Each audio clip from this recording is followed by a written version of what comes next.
ಬೆಳಗಾವಿ ಜಿಲ್ಲೆಯ ಚಿಕ್ಕಬಾಗೇವಾಡಿ ಸರ್ಕಾರಿ ಹಿರಿಯ ಗಂಡು ಮಕ್ಕಳ ಪ್ರಾಥಮಿಕ ಶಾಲೆ ಚಿಕ್ಕಬಾಗೇವಾಡಿಯಲ್ಲಿ ನಡೆದ 2024-25ನೇ ಸಾಲಿನ ವಾರ್ಷಿಕ ಸ್ನೇಹ ಸಮ್ಮೇಳನ ಉದ್ಘಾಟನೆ ಕಾರ್ಯಕ್ರಮ.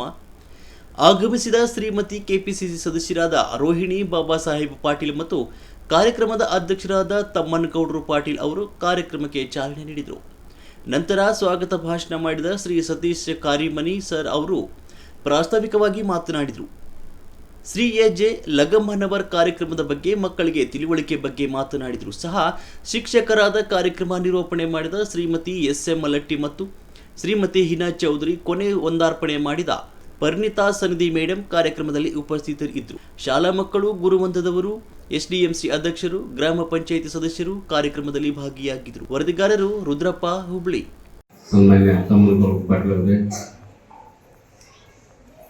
ಕರ್ನಾಟಕ ಸರ್ಕಾರಿ ನೌಕರ ಸಂಘದ ತಾಲೂಕಾ ಘಟಕದ ಅಧ್ಯಕ್ಷರಾಗಿರ್ತಕ್ಕಂಥ ಸನ್ಮಾನ್ಯ ಶಿವಾನಂದ ಕುಸುಮನೂರ್ ಸಾಹೇಬರೇ, ರಾಜ್ಯ ಉಪಾಧ್ಯಕ್ಷರು ಪ್ರಾಥಮಿಕ ಶಾಲಾ ಶಿಕ್ಷಕರ ಸಂಘ ಬೆಂಗಳೂರು ಹಾಗೂ NGO ನಿರ್ದೇಶಕರಾಗಿರ್ತಕ್ಕಂಥ ಸನ್ಮಾನ್ಯ HD ಗಂಗಾರಾವ್ ಸಾಹೇಬರೇ, ಜೊತೆಗೆ NGO ಡೈರೆಕ್ಟರ್ ಆಗಿರು ಮತ್ತು ಶಾಸಕರ ಆಪ್ತ ಸಹಾಯಕರಾಗಿರ್ತಕ್ಕಂಥ ಕ್ರಿಯಾಶೀಲರಾಗಿರ್ತಕ್ಕಂಥ ಸನ್ಮಾನ್ಯ ಅನ್ವರ್ ಅವರ ಜೊತೆಗೆ DRCಯಿಂದ ಹಾಗೂ ಸೊಸೈಟಿ ನಿರ್ದೇಶಕರಾಗಿರ್ತಕ್ಕಂಥ ಇದೇ ಗ್ರಾಮವಾಗಿರುವಂಥ ಅಂಗಡಿಯವರೇ, PKPS ನಿಗಮದ ನಿರ್ದೇಶಕರು ಹಾಗೂ ಯಾವತ್ತೂ ಕ್ರಿಯಾಶೀಲತೆಯಿಂದ ತಮ್ಮನ್ನು ತಾವು ಗುರುತಿಸಿಕೊಂಡಿರ್ತಕ್ಕಂಥ ಸನ್ಮಾನ್ಯ ಈರಣ್ಣ ಉಳಿಯವರೇ, ಜೊತೆಗೆ ನಮ್ಮ ಸಂಪುಗಾಮಿಯ ದೈಹಿಕ ಶಿಕ್ಷಕರಾಗಿದ್ದ ತೋಣಗಿಟ್ಟಿಯವರೇ, ನಾಗಲಾಪುರ ಶಾಲೆಯ ದೈಹಿಕ ಶಿಕ್ಷಕರಾದಂಥ ಕನಗರವರೇ, ರವಿ ಪಾಟೀಲ್ SDMC ಸದಸ್ಯರೇ, SDMCಯ ಸದಸ್ಯರಾಗಿರ್ತಕ್ಕಂಥ ಕ್ರಿಯಾಶೀಲರು, ಜೊತೆಗೆ ಯಾವತ್ತೂ ಬಹಳಷ್ಟು ಹಗಲಿರುವುದು ಯಾವುದೇ ಒಂದು ಕಾರ್ಯಕ್ರಮಗಳ ತಮ್ಮನ್ನು ತಾವು ತೊಡಗಿಸಿಕೊಂಡು ಈ ಕಾರ್ಯಕ್ರಮಗಳಲ್ಲಿ ಯಶಸ್ವಿ ಮಾಡಲಿಕ್ಕೆ ಹಾಗೂ ನಮ್ಮ ಲಗ್ಮನ ಸರವರೇ ಸೊಸೈಟಿ ಅಧ್ಯಕ್ಷರಾದಂಥ ಹಾಗೂ ನಮ್ಮ ಸರ್ಕಾರಿ ನೌಕರ ಸಂಘದ ನಿರ್ದೇಶಕರಾದ ಅನ್ವರ್ ಅವರೇ, ಹಾಗೂ ನಮ್ಮ ಮಾಜಿ ಅಧ್ಯಕ್ಷರ ಶಿಕ್ಷಕರ ಸಂಘದ ಬಾನಿ ಸರವರೇ, ಸುಲ್ತಾನ್ ರವಿ ಸರವರೇ, ಹಾಗೂ ಸೊಸೈಟಿ ಡೈರೆಕ್ಟರಾದ ರವಿ ಚಕಾತಿ ಅವರೇ, ಹಾಗೂ ನಮ್ಮ ಕನ್ನಡ ಸರವರೇ, ಹಾಗೂ ನನ್ನ ಉದ್ಯಮದವರು ಹಾಗೂ ನನ್ನ ಎಲ್ಲ ಉದ್ಯಮ ಮಕ್ಕಳೇ, ಬಹುತೇಕ ಇವತ್ತು ವಾರ್ಷಿಕ ಸ್ನೇಹ ಸಮ್ಮೇಳನ ಬಂದಾಗ 7ನೇ ತರಗತಿ ಮಕ್ಕಳಿಗೆ ಒಂದ್ ಕಡೆ ಖುಷಿ ಇರ್ತೈತಿ, ಒಂದ್ ಕಡೆ ದುಃಖ ಇರ್ತೈತಿ.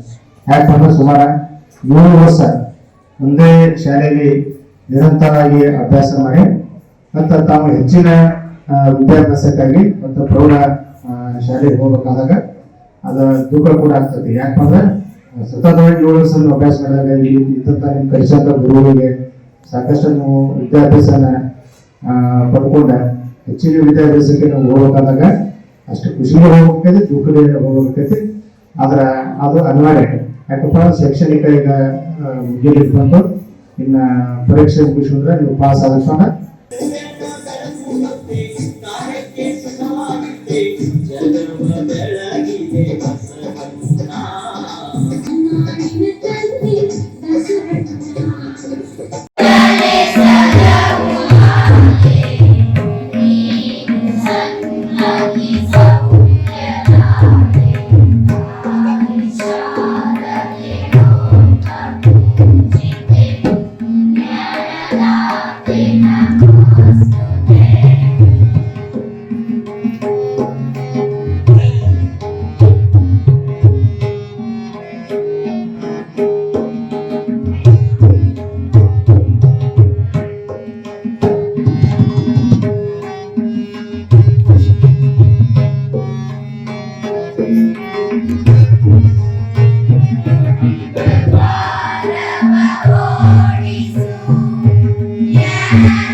Dipala.